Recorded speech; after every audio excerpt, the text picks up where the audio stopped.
हमारे जितने भी माता एवं बहन जल ढारने के लिए आए हैं कृपया लाइन में चले और धक्का धुकी नहीं करे। और हाँ, एक जरूरी सूचना, यहाँ पे लफुओं का टोली आ चुका है, आप लोग सावधानी से रहे और बाबा का नारा लगाते चले। डीजे सूरज तिवारी। बाबा का नारा है, बाबा एक सहारा है, बाबा का नारा है, बाबा एक सहारा है, बाबा नगर ये दूर है, जाना भी जरूर है, बाबा नगर ये दूर है, जाना भी जरूर है। घर हमारे हवे जिला मोतिहारी, धारे बटोल हम सबसे आगारी। डीजे सूरज तिवारी। क्या बोल रहे हैं? घर हमारे हवे जिला मोतिहारी, धारे बटोल हम सबसे आगारी।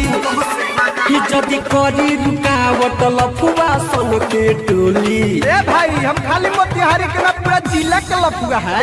मार देम गोली देव घर में दे बोली, मार देम गोली देव घर में दे बोली, मार देम गोली देवा घर में जे बोली, मार देम गोली चल धारी में जे बोली। तो कहता है नीम की लकड़ी कोई चंदन से कम नहीं, कहता है नीम की लकड़ी कोई चंदन से कम नहीं, और मेरे बाबा का धाम कोई लंदन से कम नहीं। प्रेम से बोलिए दुधेश्वर नाथ बाबा की। डीजे सूरज Tiwari. Music director Shashi Singh, music director Shashi Singh. पेन्हनी है गेरुआ कपड़ा, केहू करी नहीं लफड़ा, सभे कमर लचका है, गला बची नहीं कचरा। नचना है तो सही से नाचिए, तो बाहर निकलिए। पेन्हनी है गेरुआ कपड़ा, केहू करी नहीं लफड़ा, सभे कमर लचकाई, गाना बजी नहीं कचरा। लड़की पर केहू लाला है ना नहना, नहीं तो पीठी पर टूटे लगी पहना। हारी खा के आइल बानी घर ही से भांग के गोली। सुन लो, यहाँ लौंडिया बाजी नहीं चलेगा, क्योंकि बाबा का धाम है। मार दम गोली देव घर में जे बोली, मार दम गोली जल ढारे में जे बोली, मार दम गोली देव घर में जे बोली, मार दम गोली जल ढारे में जे बोली। डीजे सूरज तिवारी। हेलो, थोड़ा साउंड कम करो।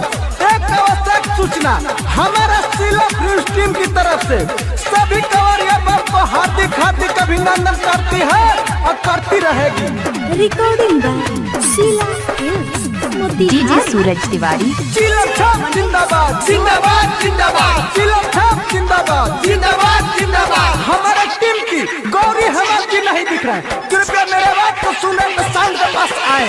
बोल बम का नारा है, बाबा एक सहारा है, बोल बम का नारा है। सुना ससी राइतो राधे, चला जनी आगे आगे, लाइन में रह तू खड़ा, नहीं तो लाठी लगी बाजे।